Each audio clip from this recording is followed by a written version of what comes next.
Tribal ವಿಚಾರದಲ್ಲಿ Jaishankar reply ಮಾಡಿದ್ದಾರೆ, passport ನ ಕ್ಯಾನ್ಸಲ್ ಮಾಡೋದಕ್ಕೆ ನಾವು ಪ್ರೋಸೆಸ್ ಮಾಡ್ತಾ ಇದೀವಿ ಅಂತ. ಇಲ್ಲ ಮಾಡಿ ಅಪ್ಪ, ಅವರೆಲ್ಲ ಇಶ್ಯೂ ಮಾಡಿರೋದು.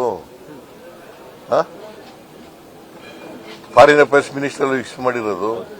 ಮಾಡ್ಲಿ, ಕ್ಯಾನ್ಸಲ್ ಮಾಡ್ಲಿ, ಶೋಕಾಸ್ ನೋಟಿಸ್ ಕೊಟ್ಟು. ರಾಜ್ಯ ಸರ್ಕಾರದ ಪತ್ರ ಕೊಡೋದು ತಡ ಆಗಿದೆ. 21ನೇ ತಾರೀಕು ರಾಜ್ಯ ಸರ್ಕಾರ ಪತ್ರ ಬರೆದಿದೆ ನಮಗೆ. ಲೆಟರ್ ಕೂಡ ಡಿಲೇ ಆಗಿದೆ. ಜೈಶಂಕರ್ ನಾನು ಬರೆದ ದಿನಗಳಾಯ್ತು, ಲೇಟ್ ಆಯ್ತು. ರಾಜ್ಯ ಸರ್ಕಾರ 15 ದಿನಗಳಾಗಿರ್ಬೇಕು. 15 ದಿನಗಳಾಯ್ತು ಬರೋದು. ನಾನು ಮೊದಲನೇ ಲೆಟರ್, ಎರಡನೇ ಲೆಟರ್ ಪೊಲೀಸ್ನವ್ರು ಬರೆದಿದ್ದಾರೆ, SIT ಅವರು ಬರೆದಿದ್ದಾರೆ. ಇನ್ನು ಏನ್ ಬರೀಬೇಕಂತೆ ಅವ್ರಿಗೆ? ಮೊಸರಲ್ಲಿ ಕಲ್ಲು ಹುಡ್ಕೊಂಡು ಮಾಡಕ್ ಹೋಗ್ಬಾರ್ದು. ಆಯ್ತಪ್ಪ, ಲೇಟ್ ಆಗದೆ ಅಂತ ಅಸ್ಯೂಮಿಂಗ್ ಫಾರ್ ದಿ ಆರ್ಗ್ಯುಮೆಂಟ್ಸ್. ಈಗ ಇಶ್ಯೂ ಮಾಡಿ, ಈಗ ಕ್ಯಾನ್ಸಲ್ ಮಾಡಿ.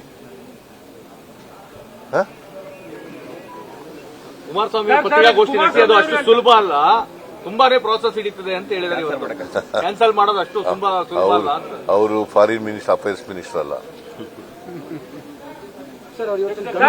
ಕೇಂದ್ರದಲ್ಲಿ ಯಾವಾಗ ಮಂತ್ರಿ ಆಗಿರಲಿಲ್ಲ, ಈಗ ಚೀಫ್ ಮಿನಿಸ್ಟರ್ ಆಗಿದ್ರು ಅಷ್ಟೇ. ರಾಕೇಶ್ ಸಿದ್ದರಾಮಯ್ಯ ಹೆಸರನ್ನು ಈ ವಿಚಾರದಲ್ಲಿ ತಂದಿದ್ದಾರೆ ಸರ್. ರಾಕೇಶ್ ಸಿದ್ದರಾಮಯ್ಯ ಅವರು ಸತ್ತು 8 ವರ್ಷ ಆಯಿತು. ಈಗ ವಿಚಾರನ ಪ್ರಸ್ತಾಪ ಮಾಡೋದಿದೆಯಲ್ಲ, ಅದು ಮೂರ್ತನ. ಆ ಇಶ್ಯೂ ಡಿಫರೆಂಟ್, ರಾಜಕೀಯಕ್ಕೋಸ್ಕರ ಮಾಡ್ತಕ್ಕಂಥದ್ದು. ಅವರು 2016ರಲ್ಲಿ ಸತ್ತೋದ. ಎಷ್ಟನೇದು ಇಷ್ಟು ಈಗ? ಅದಕ್ಕೂ ಇದಕ್ಕೂ ಸಂಬಂಧ ಏನು?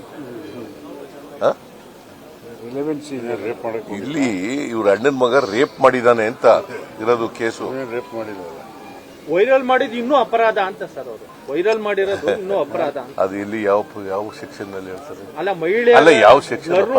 ಇಂಡಿಯನ್ ಪೀನಲ್ ಕೋಡ್ ನಲ್ಲಿ ಯಾವ ಸೆಕ್ಷನ್ ಹೇಳ್ತದೆ?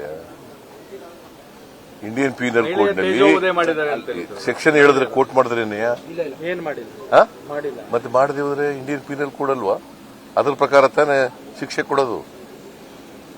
ಯಾವ ಸೆಕ್ಷನ್ ಅಡಿನಲ್ಲಿ ಕುಮಾರಸ್ವಾಮಿ ಹೇಳೋದು ಹೇಳ್ತಾ ಇದ್ದಾರೆ.